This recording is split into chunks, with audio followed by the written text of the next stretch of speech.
Salut à toutes et à tous, c'est Stéphane pour la chaîne Foalier, je vous remercie de me retrouver chez moi. Et donc chez vous. Trade Olympe, c'est un Instagrammeur, je me permets de ne pas l'anonymiser, parce qu'il est absolument hors de question pour moi d'être agressif avec lui. Parce que ce mec-là, c'est un allié de lutte de gauche, il parle de pauvreté, il parle d'antiracisme, mais il y a un sujet sur lequel il est à l'envers. Vraiment à l'envers, et j'espère du coup qu'il pourra voir cette vidéo et qu'il pourra voir à quel point ma démarche est réellement bienveillante. J'ai pas du tout pour intention de lui en mettre plein la tronche, et vous non plus d'ailleurs ne le faites pas. Tout le monde qui dit coucou à YouTube, enfin Raccoon surtout. Et donc vraiment à l'envers. Je vais vous montrer 5 de ces shorts. On va voir la photo patriarcat, la fin de la féminité, l'essentialisation des hommes, la masculinité toxique, et enfin un sketch que je pourrais peut-être pas mettre sur YouTube, donc je sais pas si je pourrais le laisser malheureusement. Une comédienne que j'apprécie en plus, mais voilà, qui pour le coup ironise contre le féminisme. On sait pas trop où elle se place, on sait pas trop si c'est du lard ou du cochon. Je vais essayer de découvrir ça. On va commencer par la faute au patriarcat. Et vous allez voir qu'il y a de sa part une incompréhension de ce que c'est que le patriarcat, qui mène du coup à ces propos qui sont à côté de la plaque. Dès que vous êtes dans un échange dans lequel on parle des femmes, très rapidement, vous avez comme ça une féministe radicale qui vous sort le mot ultime. Le patriarcat.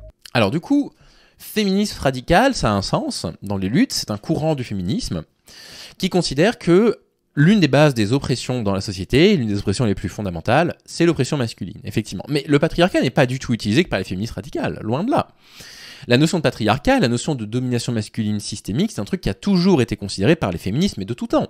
Je veux dire, si vous lisez Mary Wollstonecraft, vous verrez qu'elle parlait déjà de la domination systémique des hommes. Donc c'est pas qu'une question de radicalité, c'est une question de compréhension du monde, de compréhension des rapports de force qui s'opèrent entre les individus. Et dans l'hystérie qu'elle vous martèle, hystérie est un mot qui est délicat à utiliser, parce que le mot hystérique est une insulte qui a été utilisée pendant des années pour décrédibiliser les propos des femmes. Hystérie, ça vient de hystère. Hystère, c'est un mot qui désigne du coup une partie de l'appareil génital féminin. Une hystérectomie, c'est quand on va vous retirer l'utérus, par exemple, ça désigne l'utérus. Pourquoi du coup on utilise cette racine-là? Parce qu'on a longtemps cru qu'effectivement la folie était un truc de femmes, en rapport avec le fait qu'elles avaient leurs règles. Donc on voyait déjà le sexisme et la misogynie absolue des anciennes sociétés qui essayaient de psychiatriser les colères des femmes, leurs émotions, etc. Et donc on évite à tout prix le mot hystérique, c'est important. Ensuite, en psychiatrie, l'hystérie c'est une notion qui est complexe à appréhender, qui existe. Il n'existe plus en tant que tel de maladie hystérique dans le DSM, mais les symptômes de l'hystérie sont dispatchés dans d'autres catégories, dans la bipolarité par exemple. Lorsqu'il y a une phase maniaque, il peut y avoir des symptômes qui appartenaient auparavant à l'hystérie qu'on peut retrouver à l'intérieur. Donc on évite la psychiatrisation des femmes avec le mot hystérique. vous comprenez qu'elle est en guerre contre les hommes. Et là, moi, il y a un truc qui me gêne avec ça, c'est que une des raisons pour lesquelles les féministes ont été obligées d'aller essayer de théoriser ce qu'elles subissaient, ce que les femmes subissaient, à savoir de la domination systémique par les hommes, c'est une réaction à une guerre que les hommes leur ont menée. C'est pas les femmes qui déclarent la guerre aux hommes. Les femmes essayent de mettre des mots sur les luttes qu'elles sont en train d'essayer d'accomplir, les droits qu'elles essayent d'obtenir. Elles sont pas en guerre contre les hommes. On pourrait dire que les hommes, éventuellement, ont été en guerre contre les femmes et le sont toujours aujourd'hui quand on voit le nombre de viols aujourd'hui dans le monde. Merci beaucoup pour l'abonnement, Sonia. Sois la bienvenue ou le bienvenu sur la chaîne. Elle emprunte un pont qui a été construit par des hommes et elle est en guerre contre les hommes. Bah oui, mais ça, c'est pas un argument, ça. Elle utilise des chaussures créées par des hommes. Et là, vous allez voir qu'en plus de ça, il y a... je veux dire, l'argument, évidemment, n'est pas valable, ça veut rien dire. Je veux dire, imaginez, on prend juste un exercice de pensée. Je sais pas... vous vous retrouvez, vous vous réveillez là, brutalement, dans une uchronie totale, où nous, en France, on est les esclaves d'un autre pays, je sais pas qui, on est leurs esclaves. Et ils nous construisent une maison pour nous mettre à l'abri. Bon, bah, on va pas dire, on va quand même pas se mettre en guerre alors que c'est eux qui nous ont construit une maison. Enfin, je veux dire, ça n'a pas de sens, quoi. Et effectivement, comme le dit Cerise, que les femmes, c'est la paix, quoi. Elle se connecte dans Instagram qui a été créé par des hommes. Oui, d'accord, peut-être, effectivement. Mais dans ce cas-là, si on veut être un petit peu plus, je sais pas, un petit peu plus précis, c'est les travaux d'Eddie Lamar qui ont permis, à terme bien sûr, hein, bien longtemps après, de comprendre la technologie sur le Wi-Fi. Donc on pourrait dire aussi qu'à la base c'est une femme. Mais en fait, l'argument de toute façon n'est pas valable dans tous les cas. Elle est en guerre contre les hommes. Elle a été élevée où elle se fait monter ses courses par un homme. Bon, alors les femmes n'ont pas besoin des hommes pour monter leurs courses. Les hommes ne montent pas les courses des femmes. Et les femmes sont peu élevées par les hommes quand même. Et là, on a des chiffres par rapport à ça. La charge éducative, je ne les ai pas préparés pour l'émission, mais on en a déjà tellement parlé dans les épisodes précédents. Oui, malheureusement, les hommes sont les grands absents de l'éducation des enfants dans la société. Eh ben, elle est tout de même toujours en guerre contre les hommes. Autant de paradoxes qui font qu'en définitive, les féministes font fausse route. J'en viens à vomir ce mouvement dans lequel la misandrie est de plus en plus cultivée. Bon, ok. Il y a des propos misandres, on en entend parfois. C'est vrai, ils sont rares. Hein. Je veux dire, on n'est pas dans une société misandre. Il faut arrêter d'exagérer. C'est vrai que de temps en temps, on entend des propos misandres. C'est vrai que j'ai entendu des féministes radicales dire qu'il fallait castrer tous les hommes. Bon, ouais, j'ai entendu des trucs comme ça. Quoi. Mais dit sérieusement, hein, pas dit sur le second degré. D'accord. Ok, ça marche. Ok. Une fois qu'on a dit ça, une fois qu'on a mis de côté les dingueries que ces féministes-là peuvent dire parfois. Ok. Qu'est-ce qui reste ? Ce qui reste, c'est que ce que nous, on appelle misandrie, c'est une réaction de défense des femmes à l'encontre de toute une série de choses. Typiquement, ce qu'on vient de voir, ce que les gens sur YouTube verront dans la vidéo d'hier, la façon dont les hommes perçoivent la séduction. Perçoivent les femmes comme des objets à destination simplement d'être un objet de désir, de sexuel. Salut Frénie. Donc en fait, la misandrie, c'est un truc qui nous pique un peu, nous les hommes. Quand elles disent les hommes sont violents, on entend la généralité des hommes sont violents, ça nous agace, on répond not all men. Bon, voilà, évitons quand même de répondre not all men, quoi. C'est détourner un petit peu le problème. Mais c'est juste un peu piquant, la misandrie. La misogynie, ça tue des femmes, Trade Olympe. La misogynie, c'est ça qui aboutit à 100 000 viols judiciarisés en France par an. Il y en aura entre 300 et 500 000 annuels. Tu vois ce que je veux dire ? On ne peut pas les comparer. Ça se met pas dans la même balance. C'est pas la même chose. Et pourtant, il y a une chose toute simple que ces féministes démentes pourraient comprendre. Donc la psychiatrisation des femmes, les féministes démentes. Le patriarcat n'est pas synonyme d'homme. Mais alors justement, Trade Olympe, c'est intéressant ce que tu dis. Le patriarcat, effectivement, ne veut pas dire les hommes individuellement. C'est tout à fait vrai ce qu'il est en train de dire. Ah, c'est absolument vrai. Mais du coup, pourquoi le prends-tu à cœur ? Pourquoi quand il y a des discours de féministes pour dénoncer la violence des hommes, la prédominance des hommes, du coup, dans les faits de criminalité, contre toi ? Oui, le patriarcat, ça ne veut pas dire toi individuellement. Le patriarcat, ça ne veut pas dire moi individuellement. N'empêche qu'aujourd'hui, 300 à 500 000 viols par an en France, 300 à 500 000 viols par an, c'est le fait d'hommes sur des femmes. Ça ne veut pas dire que tu es un violeur. Ça ne veut pas dire que je suis un violeur. Ça ne veut pas dire que vous, sur le chat, vous êtes des violeurs.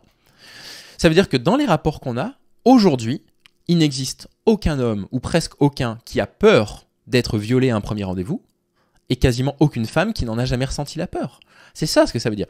Ça ne nous place pas, nous, individuellement, dans la peau du violeur. C'est là qu'il y a une incompréhension formelle. Le patriarcat est au contraire un système social qui ne profite d'ailleurs pas à la très très grande majorité des hommes, il faut le savoir. Hein. D'accord, oui, il faut le savoir, hein. Ça faut le savoir. Effectivement, si vous vivez dans une situation de précarité et que vous êtes un homme, vous n'êtes pas particulièrement favorisé par le capitalisme. En revanche, dans la même classe sociale, vous êtes un homme d'une classe sociale très pauvre et vous vivez avec une femme de la même classe sociale, vous pouvez exercer de la domination masculine et vous en exercez de toute façon. Tandis que les hommes, eux, sont un groupe démographique divers et varié. Si vous blâmez unilatéralement tous les hommes parce qu'ils sont des hommes et qu'ils sont responsables de tous vos malheurs, vous ne faites pas du bien aux causes des femmes. C'est pas ça qu'elles font. Elles disent pas tous les hommes sont. C'est pas ça qui est dit. Salut Pierre. Merci de nous retrouver ce soir. Ce qu'elle dit, c'est qu'il existe un système qui est en défaveur des femmes. De la même façon que ce jeune homme, Trade Olympe, explique qu'il existe tout un système, et je pense qu'il a raison, qui est en défaveur des minorités, qui est en faveur des blancs. C'est ça, en fait, ce qu'elle dit. C'est aussi simple, hein. D'ailleurs, vous vous condamnez à vivre comme ça dans la paranoïa et la rancœur, comme de nombreuses femmes qui traduisent en réalité les traumas qu'elles devraient en fait reprocher à un homme ou à quelques hommes. D'accord, mais le problème, c'est que une femme qui va subir un viol, qui va en parler, qui va se rendre compte que toutes ses amies en ont subi, et qui va continuer à subir du harcèlement sexuel par les hommes dans la vie de tous les jours, dans la rue, au travail, dans tous les domaines dans lesquels elle est. C'est quand même facile ensuite d'arriver en leur disant « mais ne blâmez pas les hommes, ne blâmez que les coupables ». C'est quand même facile. Et du coup, ça ne nomme pas le problème. Le problème, c'est la violence masculine. C'est pas la violence de tous les hommes, c'est la violence masculine. Et donc, les hommes représentent aux yeux des femmes un groupe social menaçant. Oui, c'est comme ça. Mais c'est pas toi, Trade Olympe, qui est visé. Ah, petite citation de Nietzsche.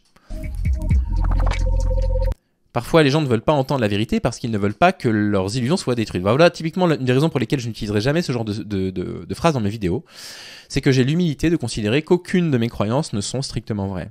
Et je pense que tu mettes ce genre de citation à la fin d'une de tes vidéos où tu dis beaucoup de bêtises sur ce que c'est que le féminisme et le patriarcat, c'est pas en ta faveur. Donc, voilà le genre de truc qu'on trouve sur sa chaîne. Je vous avais promis 5 shorts, et ben je vais bien vous en montrer 5. La fin de la féminité, désormais. Je valide juste ce message. Je vais vous partager une réflexion qui devrait vous faire cogiter.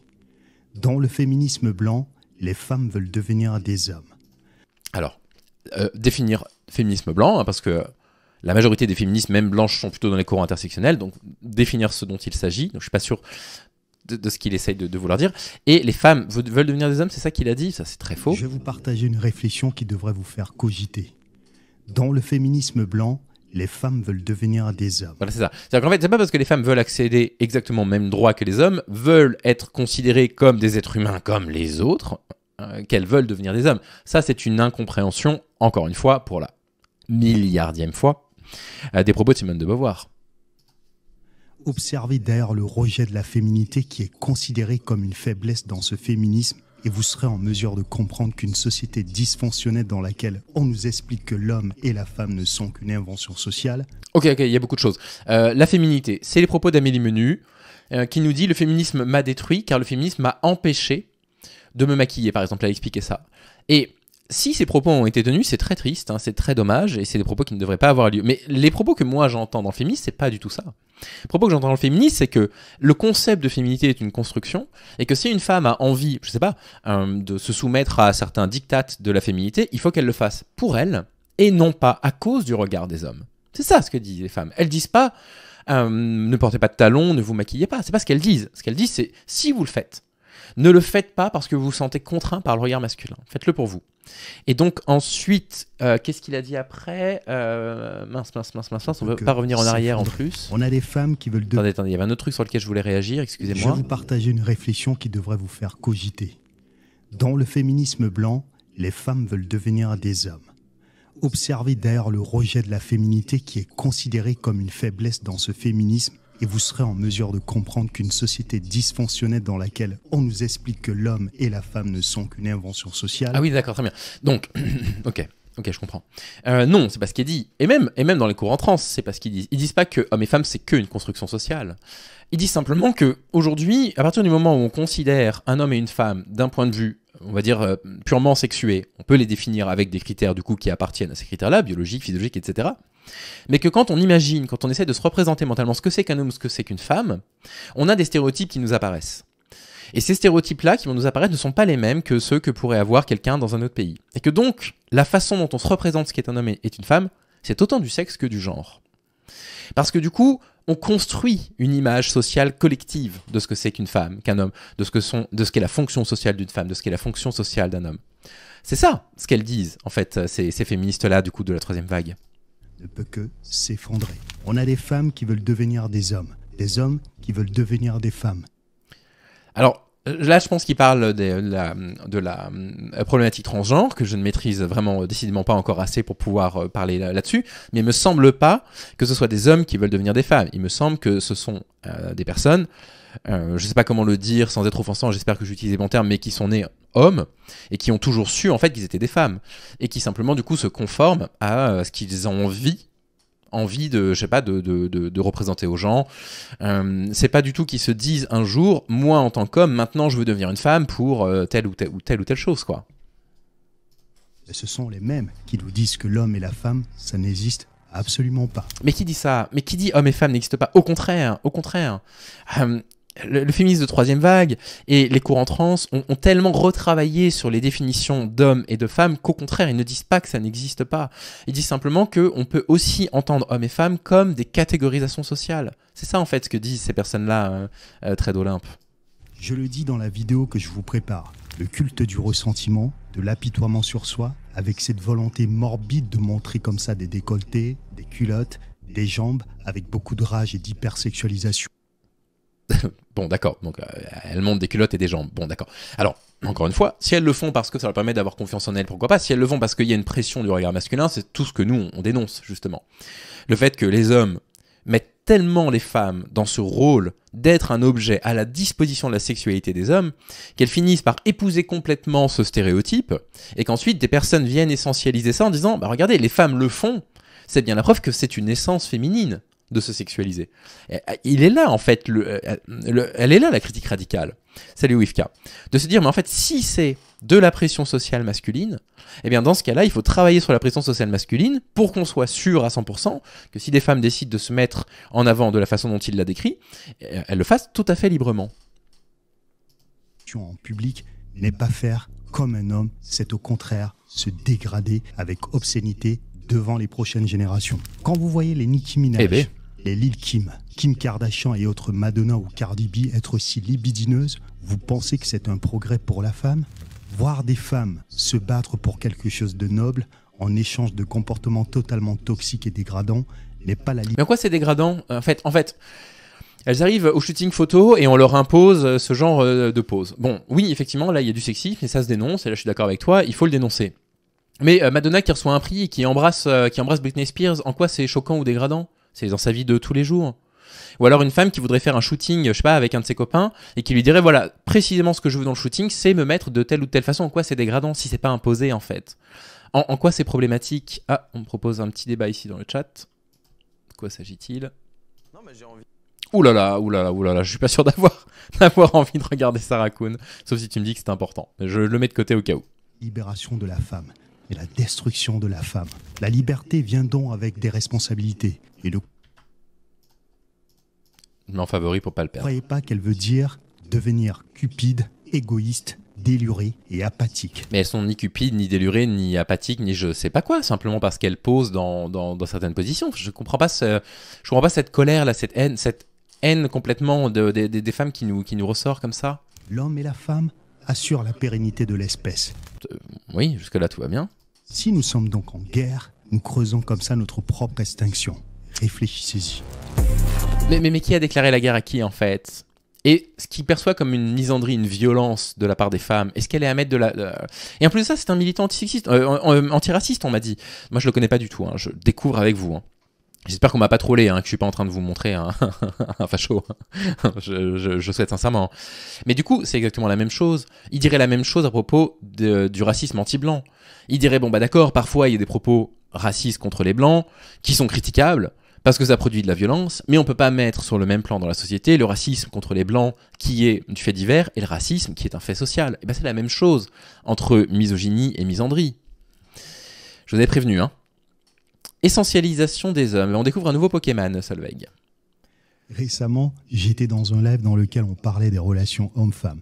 Et subitement, une femme a mentionné la masculinité toxique qui serait responsable des difficultés que rencontrent les femmes. Et moi de renchérir que cette mandoline constamment récitée par certaines femmes n'est pas du tout appropriée. Pourquoi je vous dis ça? Eh ben, en fait, donc là, on appelle ça du mansplaining. C'est-à-dire qu'en fait, tu as une femme qui t'explique son expérience personnelle.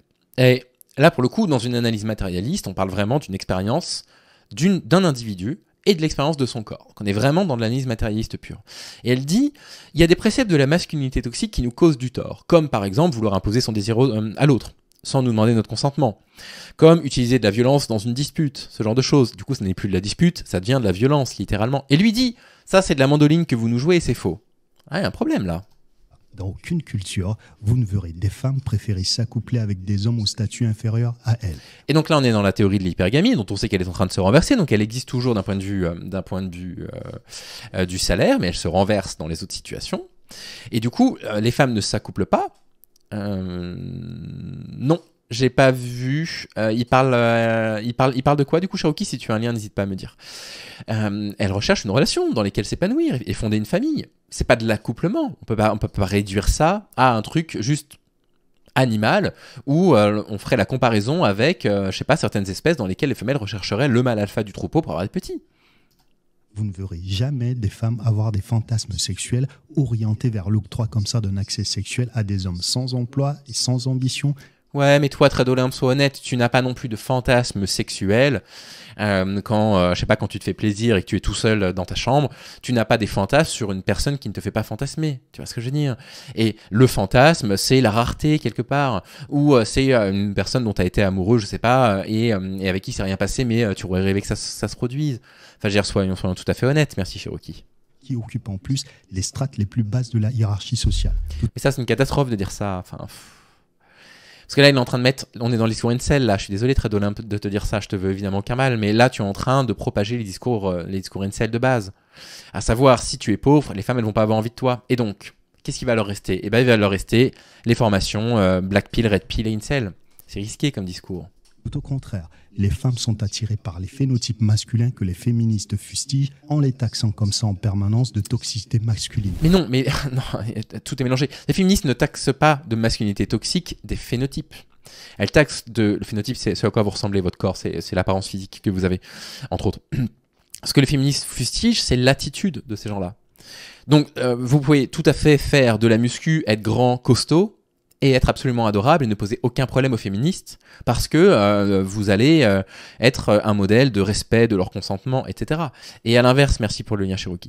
Et à l'inverse, vous pouvez, je sais pas, représenter physiquement une personne qui a priori ne représente absolument aucun danger. Je sais pas, une personne d'1m60, mince, un peu chétive, et avoir tous les comportements problématiques de la virilité toxique. Elle préfère les hommes qui sont en corrélation avec la testostérone. Des hommes socialement dominants, intellectuellement ou physiquement. Bon, il n'y a pas de rapport entre le fait de dominer intellectuellement, physiquement et la testostérone, d'accord? Donc là, il y a un mythe. Et du coup, on est sur le truc du mâle alpha. Vous voyez, les femmes sont attirées par le mâle alpha. Mais vous voyez, c'est quand même étonnant qu'une personne qui apparemment travaille sur des discours antiracistes tombe à ce point à côté. Et là, on est sur un compte à plus de 100 000 abonnés, je crois, donc vraiment un énorme influenceur. C'est pour ça que je me permets de ne pas le flouter sur la question des rapports de domination entre les hommes et les femmes. Hein. C'est étonnant, hein. Qui prennent des risques stratégiques dans leur comportement. Des hommes qui leur permettront en réalité de s'élever dans la hiérarchie sociale. On appelle ça l'hypergamie féminine. Lorsque les féministes délirantes vous parlent comme ça de masculinité toxique, elles font référence à des comportements malsains que les hommes et les femmes ont tous en commun, comme le narcissisme, l'égoïsme, l'arrogance. On peut être narcissique, égoïste et arrogant et ne pas être un violeur. C'est ça ce qui est reproché. Maintenant, il a raison, tout le monde peut être narcissique, tout le monde peut être égoïste, tout le monde peut être arrogant. Femme alpha, bah, du coup, c'est ce que Thaïs appelle les femmes ultimes. Donc ça ressemble un petit peu. L'avarice, la grossièreté ou la nervosité pour nous. Effectivement, on peut tous être avares, grossiers, ou je sais plus quel était le troisième adjectif. Non, effectivement, le problème n'est pas là. Le problème, c'est qu'on peut avoir des défauts et ne pas être un agresseur sexuel. Enfin, c'est quand même simple. Ne citer que cela. Elles sont pas en train de dire le problème qu'on a dans la société, c'est que les hommes sont avares. C'est pas ça le discours féministe. Le discours féministe, c'est arrêter de nous violer. Arrêtez de nous assassiner. C'est ça, le discours féministe. Il est quand même simple. Okay. Il n'est pas basé sur ce genre de choses. La toxicité n'est donc pas une pathologie masculine. Tenez, un homme qui travaille fort tous les jours pour améliorer la vie de sa famille, un homme qui aide sa communauté. Alors, très bien, puisque tu en parles. L'homme qui va travailler pour améliorer la vie de sa famille. Je suis tombé sur un tweet récemment d'une personne qui partageait le fait qu'une femme ait été agressée sexuellement par son patron. Et il disait, bah, c'est bien pour cette raison-là que je laisserai jamais travailler ma femme. Là, on est dans de la masculinité toxique, où l'homme, d'un seul coup, devrait, soi-disant, je sais pas, défendre les femmes, alors qu'on est quand même leurs premiers agresseurs dans la société. Et le fait de l'empêcher de travailler, ça va l'empêcher d'être autonome et indépendante financièrement, et donc ça va lui priver d'une forme de liberté importante, qui est celle de pouvoir choisir son conjoint ou de se désavouer. C'est-à-dire que si toi, pour toi, c'est une mauvaise chose, ou si toi, tu te dis, l'homme qui va travailler pour pourvoyer aux besoins de sa famille, et du coup, la femme ne va pas avoir besoin de travailler. Si pour toi, c'est une bonne chose, tu n'es pas au fait de la réalité de la violence conjugale. Tu ne comprends pas comment fonctionne la violence conjugale. Parce que si toutes les femmes avaient les moyens de quitter leur conjoint et d'avoir tout de suite un appartement pour se mettre à l'abri, elles les quitteraient plus facilement. Et c'est pas la réalité des choses. Communauté du quartier ou nationale. Un homme qui sauve une femme d'une agression sexuelle, ce serait quoi d'après vous? Si un homme malveillant est un homme, tous les hommes seraient donc intrinsèquement mauvais? Si un homme malveillant est un homme, tous les hommes sont... Non mais attendez, s'il y a un homme qui sauve une femme d'un viol, les féministes radicales seraient les premières à mettre ça en avant. Les premières. Et à dire, bah voilà, enfin quelqu'un qui applique dans la vie ce que les alliés sur Internet prétendent qu'ils sont, et finalement qui n'en font pas forcément tant dans la vie de tous les jours. Ah, je viens de me tâcher, c'est pas grave. C'est comme ça qu'il faut éduquer nos enfants, ne plus être dans les nuances. Les hommes sont un monolithe et ils sont tous capables de malveillance. Ah oui, polarité alpha, oui, on l'avait fait une fois sur la chaîne. La toxicité féminine. Oui, les hommes sont potentiellement capables de violence, absolument, oui.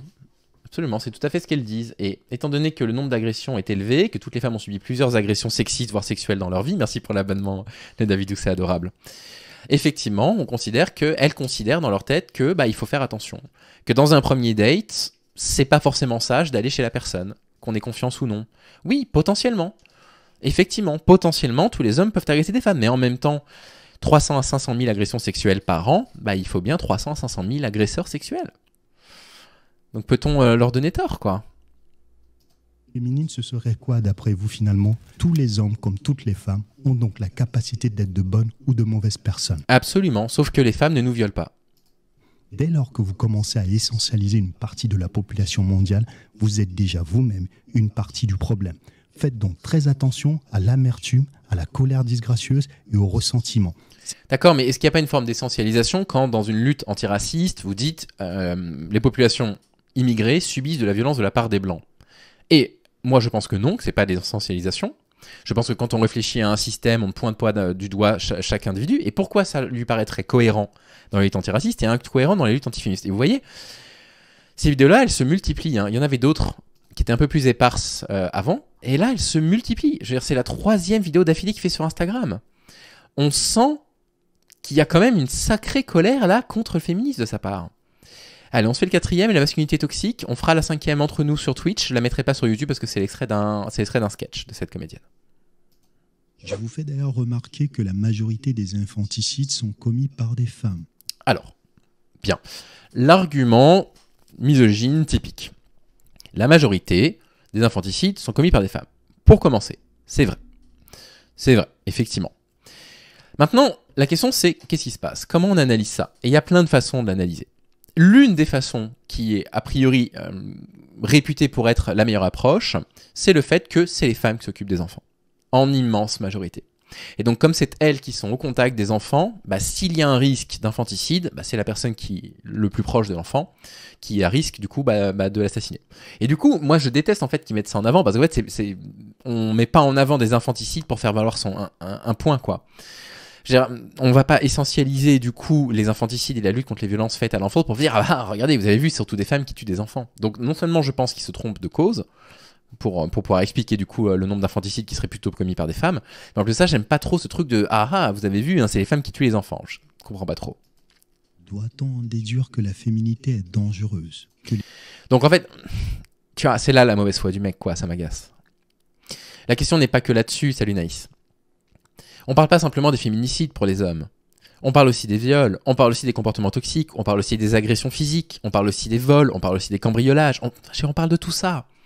On prend pas juste un indicateur. Vous voyez, là, il y a un homme de paille, et il prétend que nous, on dirait simplement, comme des hommes ont tué des femmes, on considère que tous les hommes sont méchants. Mais c'est pas ça qu'on dit. Makia, oui, à l'évidence. Enfin, je sais même pas pourquoi cette question est sur le chat. Bien sûr, on touche pas les fesses d'une femme. Évidemment que c'est une agression sexuelle. Et ce sera considéré comme tel par un juge, d'ailleurs. Hein. Les enfants entre les mains des femmes, c'est un risque énorme que les hommes prennent. Il est pas en train de comparer le nombre d'infanticides en France au nombre de viols, j'espère. Hein. Ah, c'est tout. Bon. Voilà, donc... 125 000 followers, c'est énorme. Trade Olympe, ça va pas du tout. Ça va pas du tout. Cette vidéo, elle a absolument pas pour vocation d'être un drama, de te clasher ou quoi que ce soit. Je pense que tu te trompes. Les personnes qui m'ont envoyé tes vidéos, là, il y en a 2 en l'occurrence, m'ont expliqué que tu étais de bonne intention en général, que voilà, tu te battais contre les violences racistes, contre le racisme en France. Et donc, à ce titre-là, je veux surtout pas te mettre dans une forme de réactance et te perdre par rapport à la question féministe. Je pense que tu es complètement à l'envers, mais vraiment complètement à l'envers. Poursuivre d'assez loin quand même, et les suivre quand même, les luttes antiracistes en France, que je trouve très intéressantes, il y a des ponts entre les luttes antiracistes et les luttes contre le sexisme. Et ça n'est pas cohérent à mes yeux, et aux yeux de beaucoup de personnes, je pense, que tu puisses tenir des positions antiracistes et des positions sexistes à côté. Et du coup, te mettre comme ça en scène, avec une colère contre les courants féministes. Donc, écris-moi, si jamais tu vois cette vidéo, et puis n'hésite pas à me contacter, on peut échanger en privé le temps que tu veux pour changer d'opinion là-dessus. Merci de nous avoir suivis sur YouTube. On continue sur Instagram. Nous, on va voir du coup sur Twitch, on va voir la dernière vidéo que je vous avais promise, que je ne pourrais pas montrer sur YouTube, je pense. Et sur YouTube, prenez soin de vous et je vous dis à demain. Salut.